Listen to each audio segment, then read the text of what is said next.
मैं गौरवदेव Bharat GS academy में आप सभी का स्वागत करता हूँ। सबसे पहले सभी को राधे राधे, जय श्री राम। चलिए आज की क्लास में हम लोग बायोलॉजी सेशन से 200 प्लस एमसीक्यू लगाएंगे, ठीक है।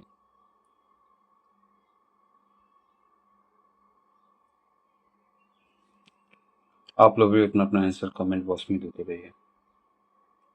उपांगीय कंकाल में दोनों हाथ और पैर मिलाकर कुल कितनी अस्थियां होती हैं?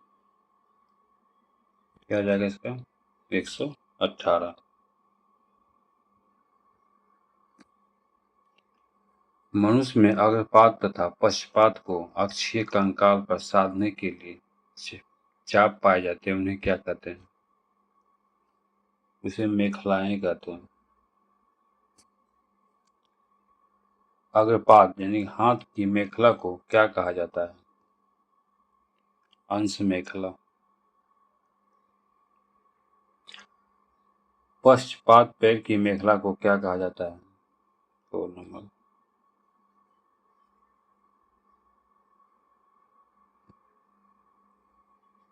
उसको कहते हैं श्रेणी मेखला।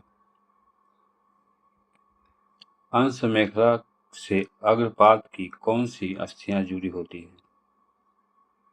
ह्यूमरस।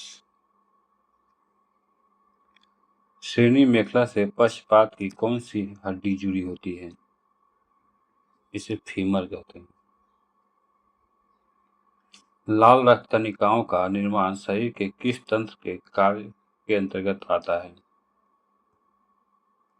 ये कंकाल तंत्र के अंतर्गत आता है। मानव शरीर की सबसे बड़ी हड्डी कौन सी है और यह कहाँ पाई जाती है? ये फीमर, ठीक है, और ये जांघ में पाई जाती है। मानव शरीर की सबसे छोटी हड्डी कौन सी है? ये स्टेपस है। इसे कान की हड्डी में होता है। कान में पाई जाने वाली अस्थियां मेलियस, इनकस और स्टेपस की कुल संख्या कितनी होती है? 6 होता है। ऊपरी बाहु में पाई जाने वाली अस्थियां का नाम बताइए। ह्यूमर्स। कलाई की अस्थियों को क्या कहा जाता है और उनकी संख्या कितनी होती है?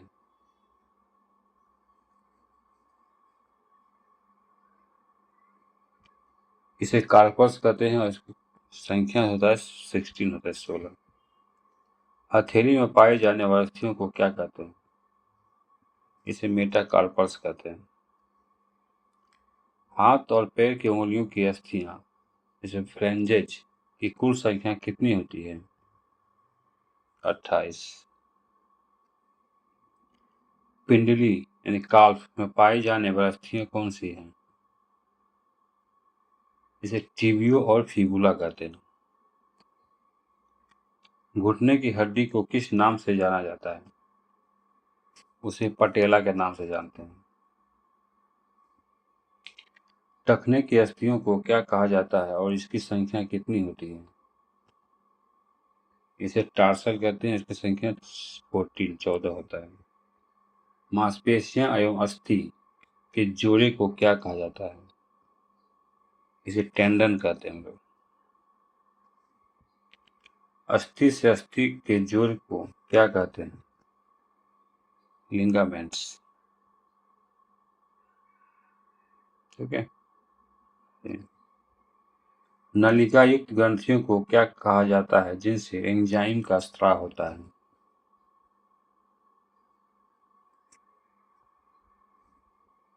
उसे कहेंगे भी बहिस्त्रावी ग्रंथि। निम्नलिखित में कौन सी एक बहिस्त्रावी ग्रंथि का उदाहरण? सी, श्वेत ग्रंथि।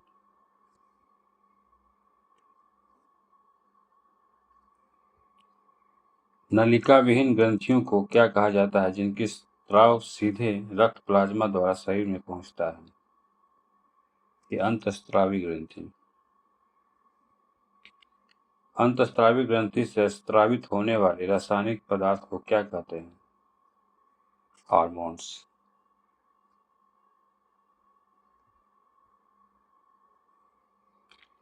पीयूष ग्रंथि कपाल के किस हड्डी में एक गड्ढे में स्थित होता है? स्फेनाइड। पीयूष ग्रंथि जिस गड्ढे में स्थित होती है उस गड्ढे को क्या कहते हैं? ये सेला या ट्रसिका कहा जाता है। ठीक है। पीयूष ग्रंथि का भार लगभग कितना होता है? 0.6 ग्राम। किस ग्रंथि को शरीर की मास्टर ग्रंथि के रूप में भी जाना जाता है? क्या कहेंगे? इसे पीयूष ग्रंथि को पिट्यूटरी ग्लैंड भी इसको बोला जाता है। एसटीएच हार्मोन का पूर्ण रूप में फुल फॉर्म क्या है 28 का? बताइए।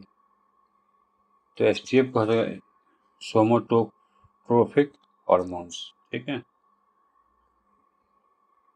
मानव शरीर की वृद्धि विशेषकर हड्डियों की वृद्धि का नियंत्रण कौन सा हार्मोन करता है? 29 एसटीएच करता है।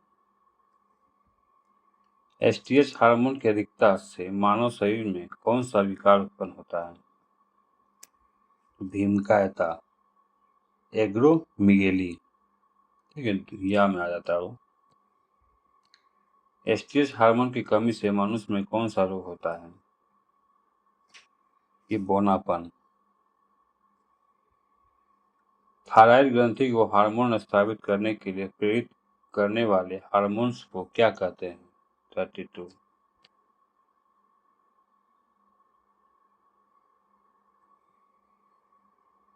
इसे कहते हैं टीएसएच। ACTH hormones. ठीक है, शरीर के किस ग्रंथि के स्राव को नियंत्रण करता है? तो एड्रिनल कॉर्टेक्स को। जनन अंगों के कार्यों का नियंत्रण करने वाला हार्मोन कौन है?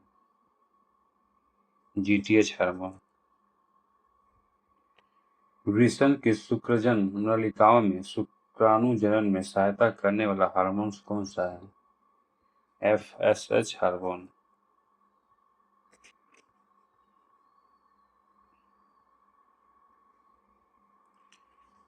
नर में अंतराली कोशिकाओं में टेस्टोस्टेरोन या मादा में एस्ट्रोजन हार्मोन स्रावित करने के लिए कौन सा हार्मोन उत्तरदायी है? एलएच। ठीक है। शिशु के लिए स्तनों में दूध स्राव उत्पन्न करने का मुख्य कार्य किस हार्मोन का है? 37 एलटीएच हार्मोन हो जाएगा इसका। एडीएच का मुख्य कार्य क्या है? शरीर में जल संतुलन को बनाए रखने में सहायक होना। अपटू ग्रंथि मनुष्य के शरीर में कहाँ पाई जाती है? 39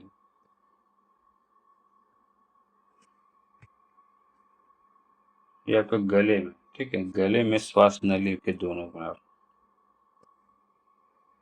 थायराइड ग्रंथि से निकलने वाले मुख्य हार्मोन कौन से हैं? थायरोक्सिन और ट्रायोडोथायरोनिन।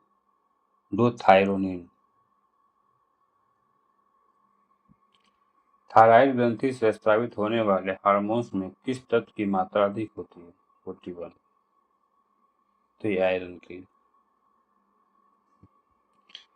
कोशिकीय श्वसन की गति को तीव्र करना किसका मुख्य कार्य है? थायरोक्सिन।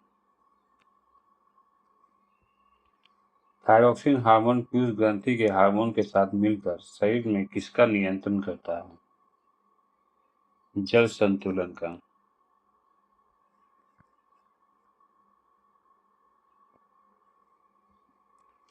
बच्चों का मानसिक एवं शारीरिक विकास अवरुद्ध होना किस रोग के लक्षण हैं जो थायरोक्सिन की कमी से होता है? जल मानवता। यौवनावस्था में थायरोक्सिन की कमी से होने वाला वह रोग जिसमें उपापचय भली भांति नहीं हो पाता और हृदय स्पंद कम हो जाता है क्या कहलाता है? इसे कहते हैं मिक्सिडीमा। भोजन में आयोडीन की कमी से हो थायराइड ग्रंथि के आकार में बहुत वृद्धि हो जाती है, इस रोग को क्या कहते हैं? 46 इसे घेंगा कहते हैं। थायरोक्सिन के आधिक्य से होने वाले रोग जिसमें हृदय गति और श्वसन दर तीव्र हो जाती है उसे क्या कहलाता है? इसे हम लोग ना टॉक्सिन गोइटर कहेंगे। ठीक है, सी नंबर। वह कौन सा रोग है जिसमें थायरोक्सिन की अधिकता के कारण आंख फूलकर नेत्र कोटर से बाहर निकल जाता है? इसको कहते हैं एक्सोफलेथेमिया। नेक्स्ट, पावटी ग्रंथि की स्थिति शरीर में कहाँ होती है? 49, गले में अवटु ग्रंथि के ठीक पीछे। पाराथायराइड हार्मोन कब स्रावित होता है? जब रुधिर में कैल्शियम की कमी हो जाती है तब। ठीक है, चलिए।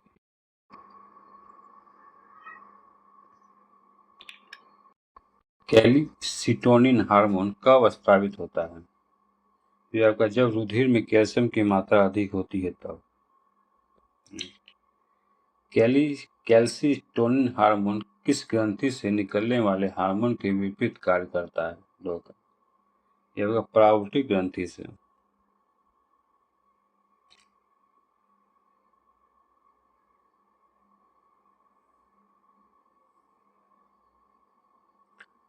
थाइमस ग्रंथि शरीर के किस गुहा में स्थित होता है? ये वक्षीय गुहा में। थाइमस ग्रंथि की स्थिति कहाँ होती है? हृदय के ठीक नीचे। सॉरी, ये आपका जो है ना, थाइमस ग्रंथि की स्थिति कहाँ होती है? आपका ये हो जाएगा, ठीक है, उरोस्थित के पीछे और श्वास प्रणाली के विभाजन के स्तर पर।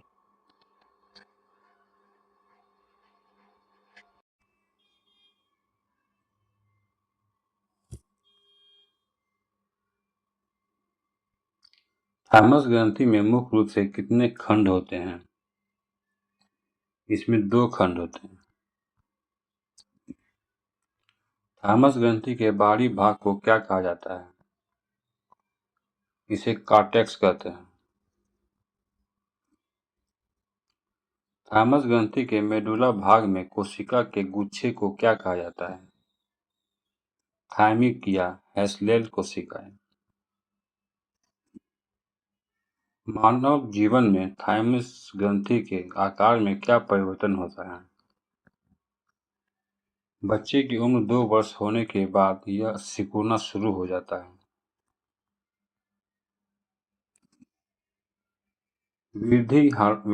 वृद्ध व्यक्तियों में थाइमस ग्रंथि किस रूप में पाई जाती है? तंतुमय अवशेष के रूप में। थाइमस ग्रंथि से कौन सा पेप्टाइन हार्मोन स्रावित होता है? इसे कहते हैं थाइमोसिन।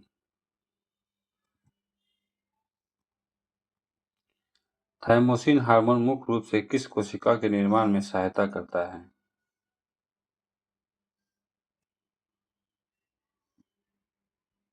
टी कोशिका। शरीर की रोग प्रतिरोधक क्षमता को बनाए रखने में किस ग्रंथि की महत्वपूर्ण भूमिका होती है? ये थाइमस ग्रंथि का।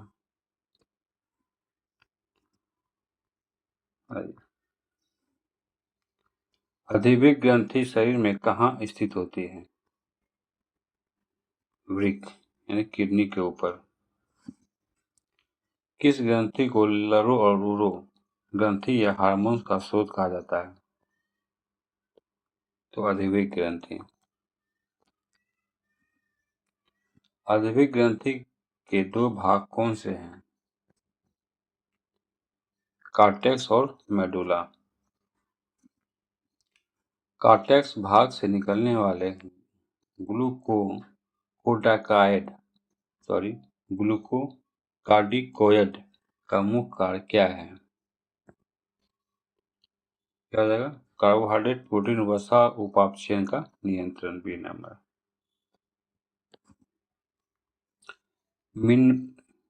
मिनरलोकोर्टिकोइड हार्मोन का मुख्य कार्य क्या है?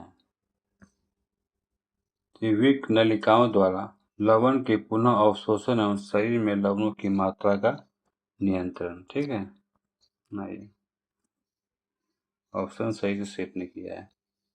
बाह्य लिंगों के आने का प्रतिमान एवं यौन आचरण को नियंत्रण करने वाला हार्मोन कौन सा है? ये आपका लिंग हार्मोन है। यदि मानव शरीर से अधिवृक्क ग्रंथियों के कॉर्टेक्स भाग को पूरी तरह निकाल दिया जाए तो मनुष्य कितने समय तक जीवित रह सकेगा?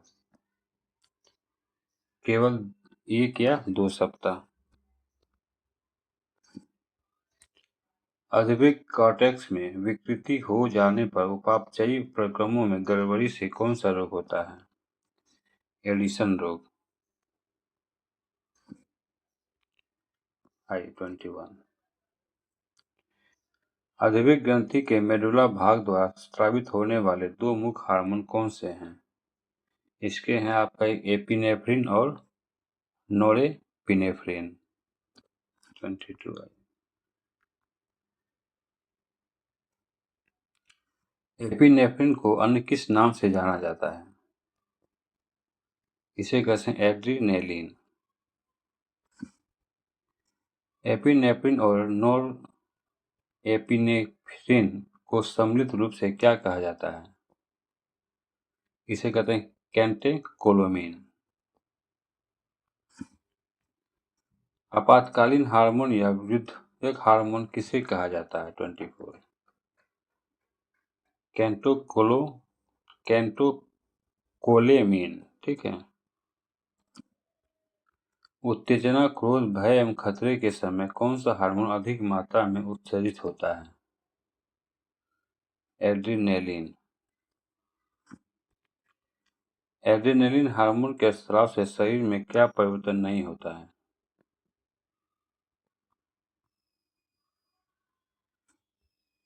हृदय की धड़कन और श्वसन दर का घटना। एपिनेफ्रिन हृदय स्पंद के अचानक रुक जाने पर क्या कार्य करता है? उसे पुनः चालू करने में सहायता करता है। मादा जनन ग्रंथि अंडाशय ओवरी से निम्नलिखित में से कौन सा हार्मोन स्रावित नहीं होता है? तो टेस्टोस्टेरोन। ठीक है, पुरुषों का है, बाकी बस सब होता है। अंडवाहिनी के परिवर्तन को पूर्ण करने और स्त्री यौन अभिलक्षण के विकास के लिए कौन सा हार्मोन उत्तरदायी है? 29। यह आपका एस्ट्रोजन। स्तन वृद्धि करने में एस्ट्रोजन के साथ कौन सा हार्मोन सहयोग करता है? तो प्रोजेस्टेरोन।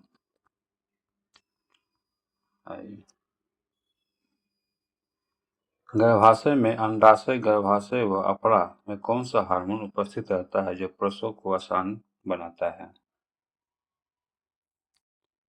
रिलैक्सिन। ठीक है। रिलैक्सिन हार्मोन प्यूबिक सिम्फाइसिस को मुलायम करता है और गर्भाशय ग्रीवा को सिकुड़ता है। ठीक है। 32। ये क्या होता है? चौड़ा करता है। वृषण यानी टेस्टिस से निकलने वाला पुरुष जनन हार्मोन को क्या कहते हैं? 33। इसे कहते हैं टेस्टोस्टेरोन। पुरुषोचित लैंगिक लक्षणों के परिवर्तन और यौन आचरण को प्रेरित करने वाला हार्मोन कौन सा है? टेस्टोस्टेरोन।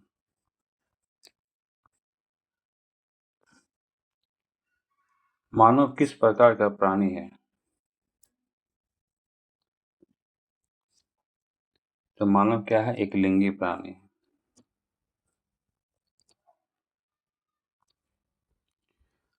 जो जीव केवल शुक्राणु उत्पन्न करते हैं उन्हें क्या कहते हैं? 36। तो उन्हें नर कहते हैं, मेल। जो जीव केवल अंडाणु उत्पन्न करते हैं उन्हें क्या कहते हैं? उसे मादा कहते हैं, फीमेल। मानव में अंडे का निषेचन कहाँ होता है? फेल्लोपियन नलिका में, ट्यूब। मानव में भ्रूणीय विकास कहाँ होता है? 39।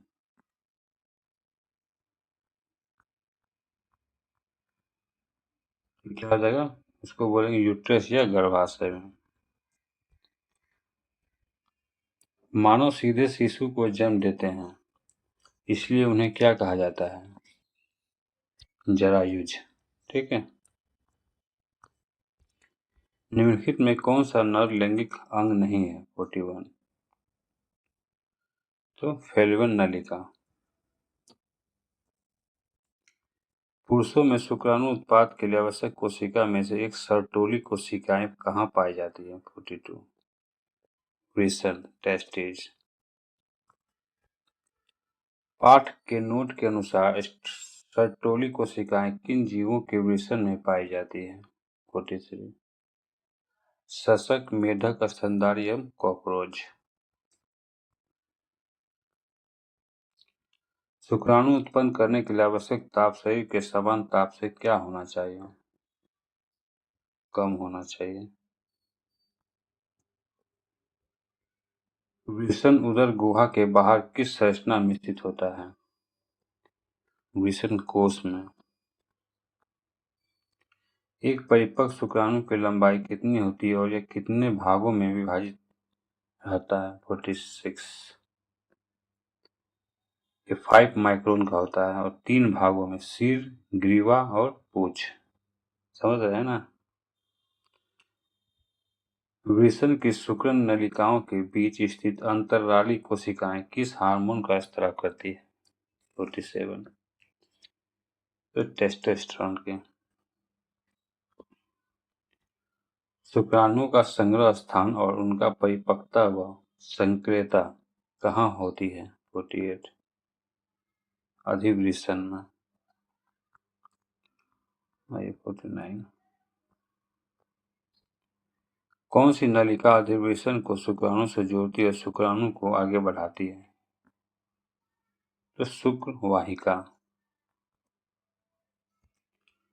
पुरुषों का वह कौन सा अंग है जो मिथुन क्रिया में सहायक और जिसके माध्यम से शुक्राणु मादा के प्रजनन तंत्र में पहुंचता है? तो शिश्न यानी पेनिस। ठीक है, चलिए। मादा लैंगिक अंगों में निम्नलिखित में से कौन शामिल नहीं है? क्या हो जाएगा? वृषण। ठीक है, अंडाशय, गर्भाशय, योनि, ये सब है। अंडाशय किस झिल्ली द्वारा उदर से सटा रहता है? तो प्लूरा झिल्ली। ठीक है। अंडाशय का बाहरी स्तर एपिथेलियम का बना होता है जिसे क्या कहते हैं? इसे हम लोग जनन एपिथेलियम कहते हैं। अंडाशय का आंतरिक भाग तंतुओं एवं संयोजी ऊतक का बना होता है, इसे क्या कहते हैं हम लोग? तो स्ट्रोमा कहते हैं। ठीक है।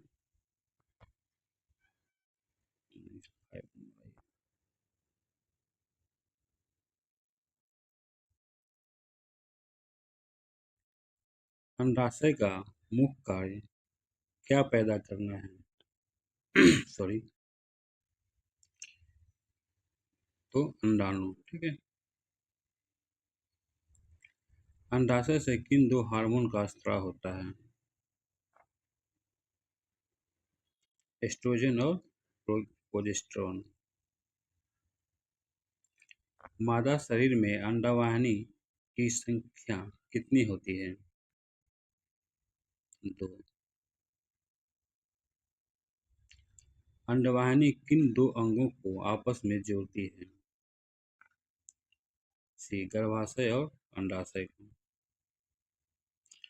मानव मादा में निषेचन की क्रिया कहाँ संपन्न होती है?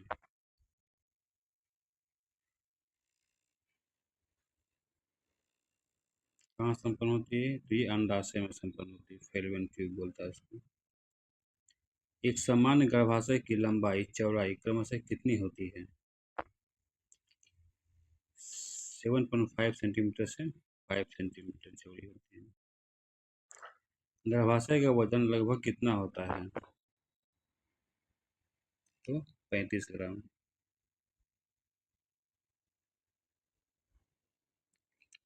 गर्भाशय की आकृति किस फल के आकार जैसी होती है? ये नाशपाती के जैसी होती है। निषेचन के बाद बने भ्रूण को आश्रय, पोषण एवं सुरक्षा कौन प्रदान करता है? गर्भाशय।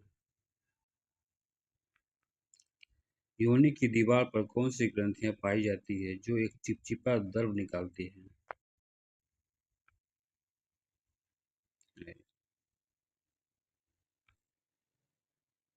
क्या जाएगा इसका? ये बल्बोयूथेर ग्रंथियां, बी नंबर। योनि और मूत्रवाहिनी के द्वार के ऊपर स्थित एक छोटा सा मटर के दाने जैसा उभारा क्या कहलाता है? इसे भंग शिश्निका कहते हैं।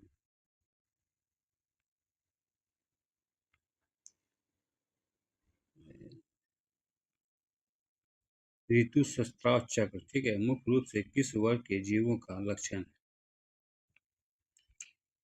तो प्राइमेटस। ऋतुस्राव चक्र के दौरान गर्भाशय से रक्त का स्राव सामान्यतः कितने दिनों के अंतराल पर होता है? 26 से 28 दिन। ऋतुस्राव के प्रारंभ होने के कितने दिन बाद अंडोत्सर्जन होता है? 14वें दिन।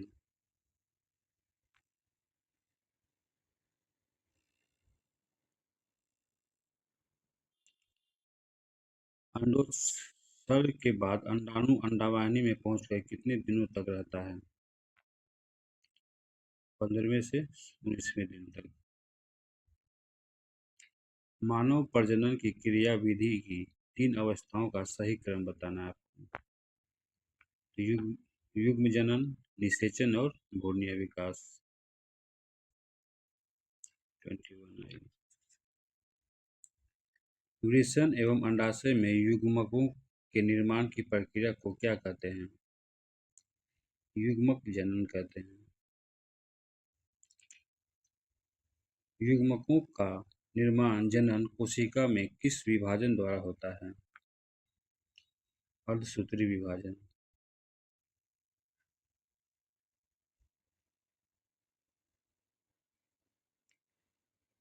वृषण में शुक्राणु के निर्माण की प्रक्रिया क्या कहलाती है?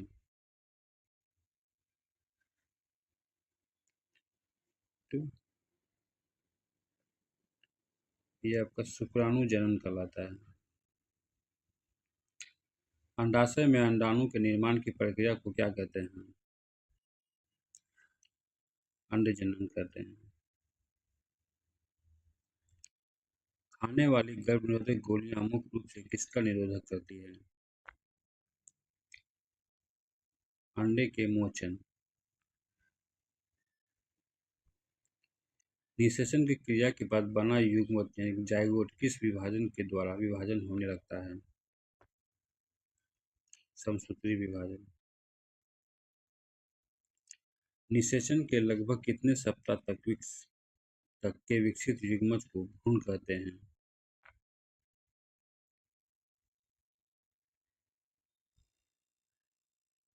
बताइए।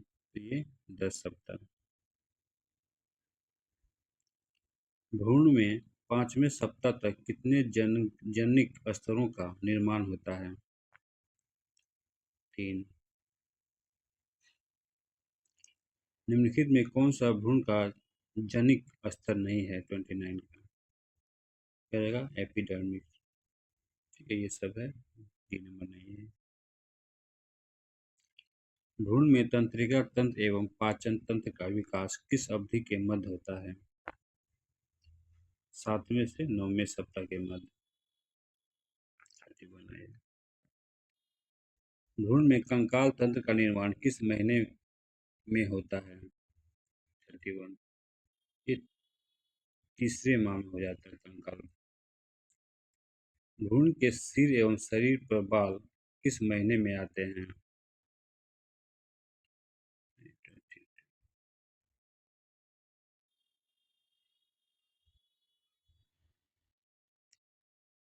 क्या रहेगा? ये चौथे माह में बाल वगैरह आ जाता है। भ्रूण में आहारनाल, रुधिर व अस्थिमज्जा का निर्माण किस महीने में होता है? तो 5वें माह में। किस महीने में भ्रूण छोटे शिशु का रूप धारण कर लेता है? तो छठे माह में। भ्रूण के शरीर में वसा फैट का जमाव किस महीने में होने लगता है? आठवें माह में। मनुष्य में गर्भकाल कितने दिनों का होता है? तो 280 दिनों का।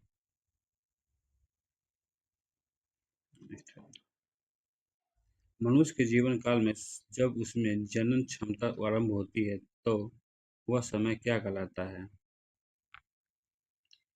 इसे मेनाकी कहते हैं।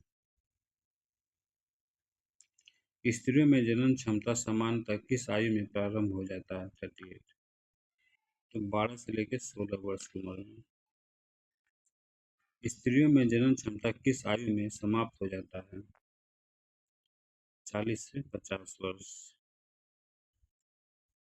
पुरुषों में यौवनारंभ प्रारंभ किस उम्र में होता है? 12 से 16 वर्ष। पुरुषों में किस उम्र के बाद जनन क्षमता धीरे धीरे घटने लगता है? 50 वर्ष। ठीक है।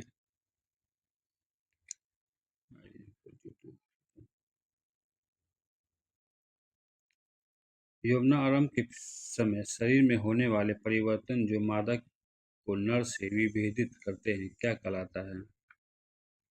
उसे गौण लैंगिक लक्षण कहेंगे। ठीक है। लड़कियों में मासिक चक्र का प्रथम बार प्रारंभ होना क्या कहलाता है? उस- उसे मेनाकी कहेंगे। स्त्रियों में 40 से 50 वर्ष की उम्र के पश्चात ऋतुस्राव का रुक जाना क्या कहलाता है?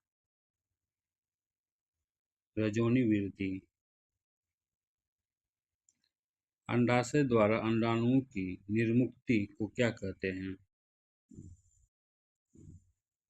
अंडोत्सर्ग। गर्भ यानी भ्रूण की सबसे बाहरी झिल्ली को क्या कहा जाता है? उसे जरायु कहते हैं।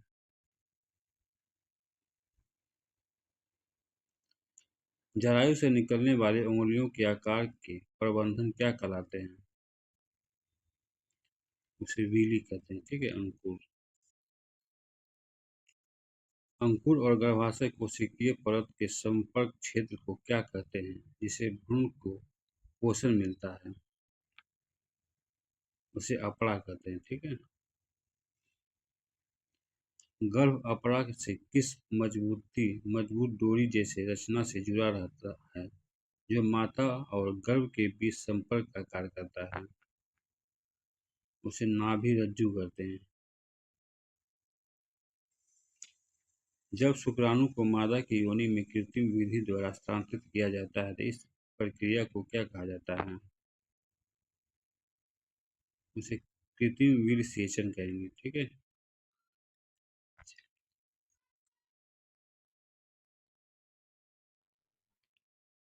मनुष्य के श्वसन तंत्र का सबसे महत्वपूर्ण अंग कौन?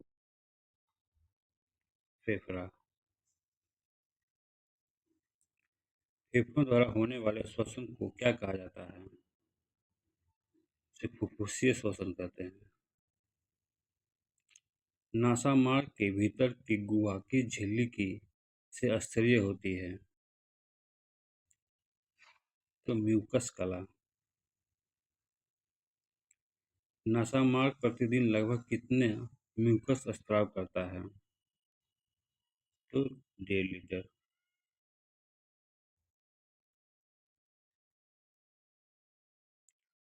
नासामार्ग का मुख्य कार्य क्या है? धूल के कण जीवाणु को रोकना तथा वायु को नम व गर्म रखना। नासा गुहा के ठीक पीछे क्या स्थित होता है? इसे ग्रसनी कहते हैं। श्वसन मार्ग का वह भाग जो ग्रसनी को ट्रेकिया से जोड़ता है क्या कहलाता है? 7।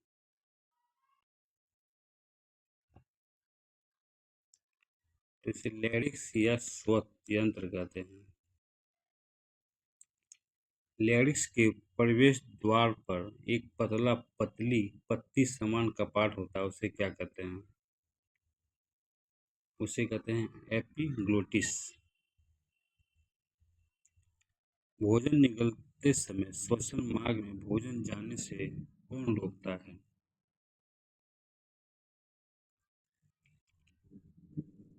तो उसे एपिग्लोटिस ही रोकता है। ठीक है। ट्रेकिया किस गुहा में प्रवेश करती है? वक्ष गुहा। दायां ब्रोंकियोल फेफड़े में कितने शाखाओं में विभाजित होता है? 3। बायां ब्रोंकियोल फेफड़े में कितनी शाखाओं में विभाजित होता है? ये 2 हो जाएगा। फेफड़े की संख्या कितनी होती है? एक जोड़ी।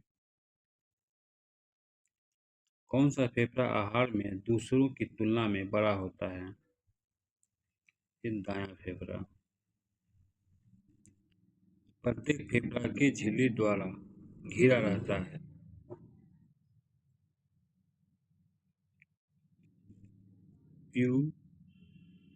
Pleural membrane.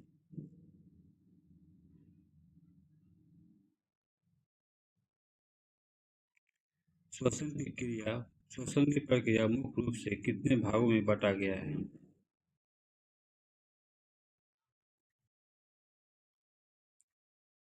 तो ये 3 भागों में बांटा गया है। ठीक है। इस श्वसन की प्रक्रिया मुख्य रूप से कितने भागों में बांटा गया है? ये 3 नहीं होगा, इसका 4 हो जाएगा। ठीक है। सी नंबर होगा इसका। बाहरी श्वसन के अंतर्गत कौन से 2 पद होते हैं? श्वासोच्छ्वास और गैसों का विनिमय। फेफड़ों में निश्चित दर से वायु भरने और निगलने की प्रक्रिया को क्या कहते हैं? श्वासोच्छ्वास। ठीक है। स्पेलिंग सब ऐसा ऐसा है ना। वायुमंडल से वायु का फेफड़े में प्रवेश करना क्या कहलाता है? निस्वन कहते हैं।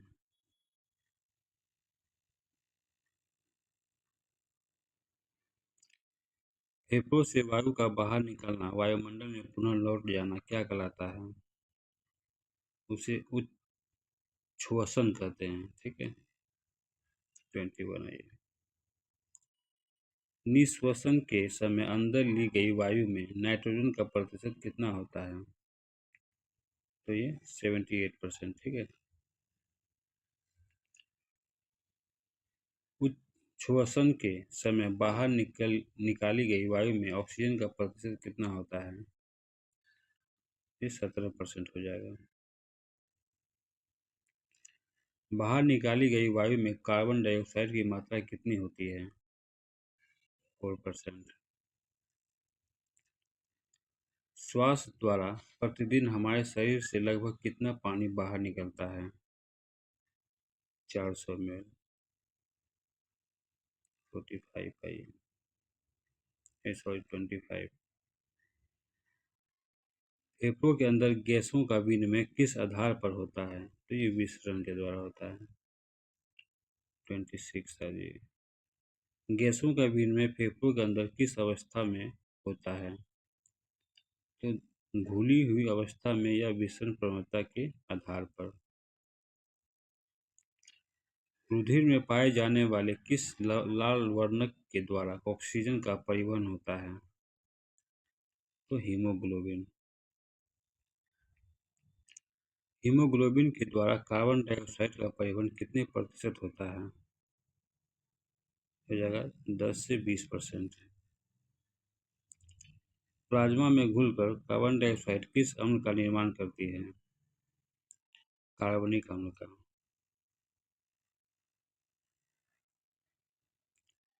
प्लाज्मा में घुलकर लगभग कितने प्रतिशत कार्बन डाइऑक्साइड का परिवहन होता है? तो 7%।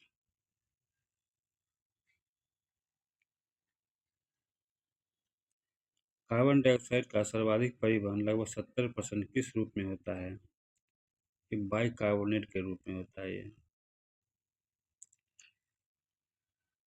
कार्बन डाइऑक्साइड और पोटेशियम सोडियम के साथ मिलकर कौन से बाइकार्बोनेट बनाती है? ये पोटेशियम बाइकार्बोनेट एवं सोडियम बाइकार्बोनेट बनाता है, ठीक है। 32 था ना, 33 है ये।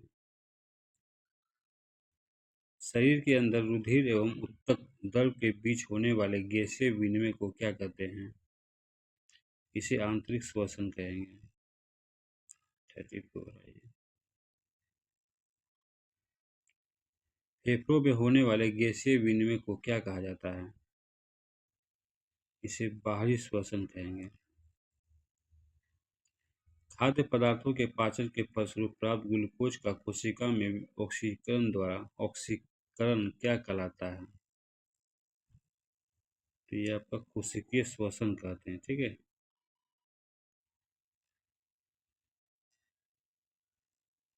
Next, 36 है ये।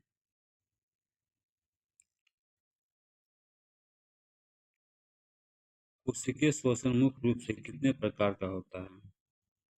ये 2 प्रकार का होता है, नॉक्सी और ऑक्सी। जो श्वसन ऑक्सीजन की अनुपस्थिति में होता है उसे क्या कहते हैं? इसे अनॉक्सी श्वसन कहेंगे। अनॉक्सी श्वसन में ऑक्सीजन के बिना ऑक्सीकरण होने पर मांसपेशियों में क्या बनता है? 38। तो ये जो है ना आपका, ये लैक्टिक अम्ल हो जाएगा, ठीक है, बी नंबर। बैक्टीरिया एवं यीस्ट कोशिकाओं में अनॉक्सी श्वसन फलस्वरूप क्या बनता है? इथाइल अल्कोहल बनाता है। शर्करा किण्वन किस श्वसन के अंतर्गत आता है? अनॉक्सी श्वसन के अंतर्गत। अनॉक्सी श्वसन के अंतर्गत होने वाले संपूर्ण प्रक्रम को क्या कहते हैं? ये कहते हैं ग्लाइकोलिसिस। अनॉक्सी श्वसन के अंत में कौन सा अम्ल बनता है? ये पायरोविक अम्ल बनता है। अनॉक्सी श्वसन प्रायः जीवों में कहाँ स्थित ऊतकों में होता है?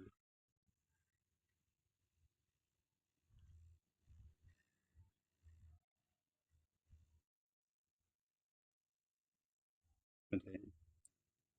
43 है ना। एक गहराई पर स्थित ऊतकों में। जो श्वसन ऑक्सीजन की उपस्थिति में होता है उसे क्या कहते हैं? इसे ऑक्सी श्वसन कहेंगे। ऑक्सी श्वसन के फलस्वरूप अंत में क्या उत्पाद बनता है? तो बी नंबर, ठीक है। ऑक्सी श्वसन की रासायनिक समीकरण बताना है आपको, ठीक है। इसका 46 का है ना, इसका ए नंबर हो जाएगा।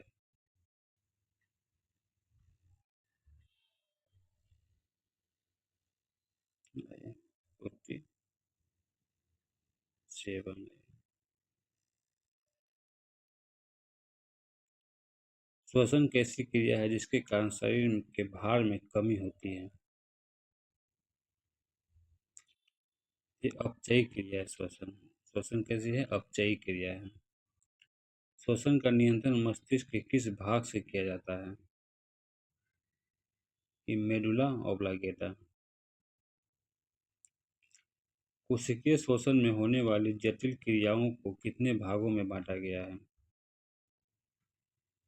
इसे 2 भागों में बांटा है। अंकुरित होते बीज एवं फलों में थोड़े समय के लिए कौन सा श्वसन पाया जाता है? ये अनॉक्सी श्वसन पाया जाता है, ठीक है।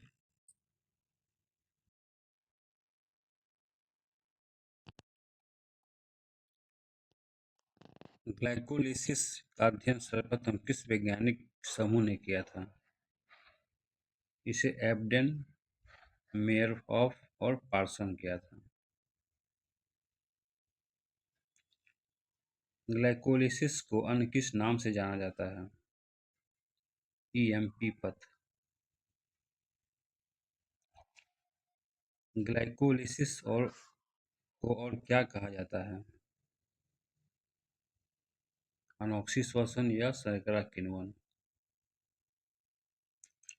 ग्लाइकोलिसिस की प्रक्रिया में किसकी अनुपस्थिति में ऊर्जा मुक्त होती है?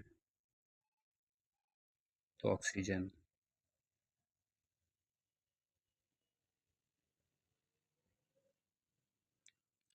निम्नलिखित में से कौन सी अवस्था ऑक्सी एवं अनॉक्सी दोनों प्रकार के श्वसन में उपस्थित रहता है? तो ग्लाइकोलिसिस।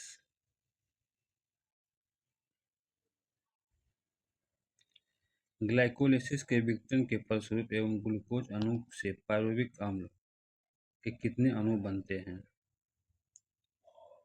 तो 2। ग्लाइकोलिसिस की प्रक्रिया को प्रारंभ करने में कितने एटीपी व्यय होता है?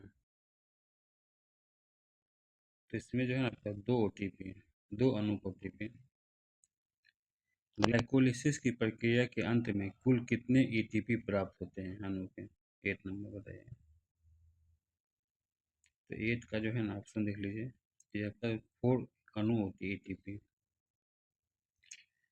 शुद्ध लाभ के रूप में ग्लाइकोलिसिस के फलस्वरूप कितने अणु एटीपी प्राप्त होती है?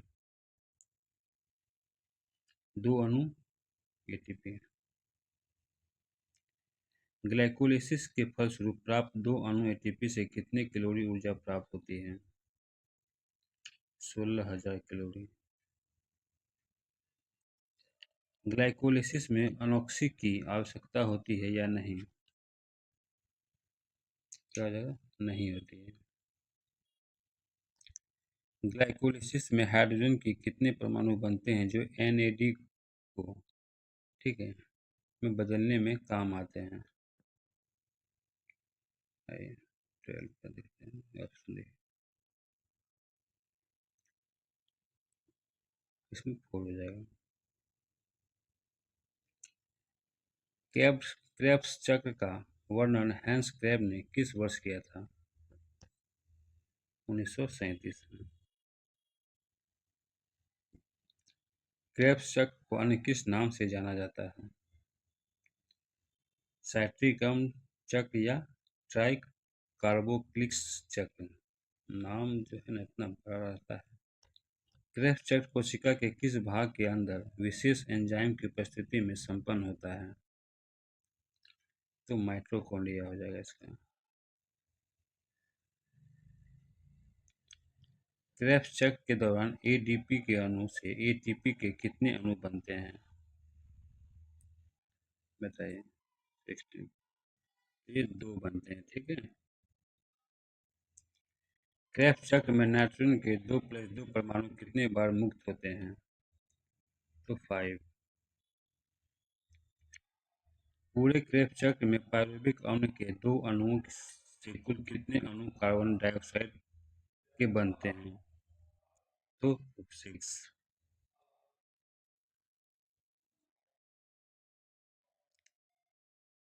हमारे तंत्र में अधिकतम ATP अणुओं का निर्माण किस प्रक्रिया के दौरान होता है? तो क्रेब्स चक्र के दौरान होता है। पायरुविक अम्ल के एक अणु के ऑक्सीकरण से ATP का कितना अणु सीधे बनता है? ठीक है। आइए 20 का देखते हैं आंसर। ये आपका हो जाएगा A नंबर, एक अणु।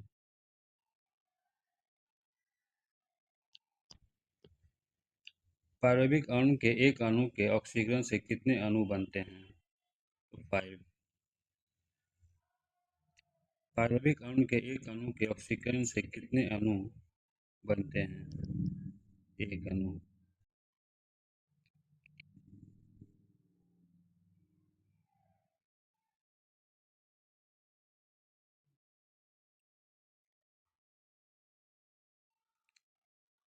पायरुविक अम्ल के केवल एक अणु से कुल कितने अणु ATP बनते हैं? 25 को बताना है। क्या हो जाएगा? 18 अणु ATP। ग्लूकोज के एक अणु से बने 2 पायरुविक अम्ल के अणुओं से क्रेब्स चक्र के दौरान कुल कितनी ATP प्राप्त होता है? तो 36। ग्लाइकोलिसिस और कैप्चर को मिलाकर ग्लूकोज के एक अणु के श्वसन से कुल कितने एटीपी अणु प्राप्त होता है? 38 एटीपी। निम्नलिखित में से कौन से प्रमुख श्वसनीय पदार्थ हैं? कार्बोहाइड्रेट, वसा और प्रोटीन।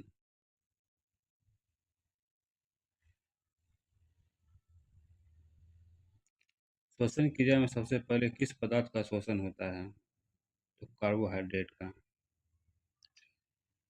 कार्बोहाइड्रेट एवं वसा का भंडार समाप्त होने के बाद ही किसका श्वसन होता है? जबकि प्रोटीन का होता है। ठीक है।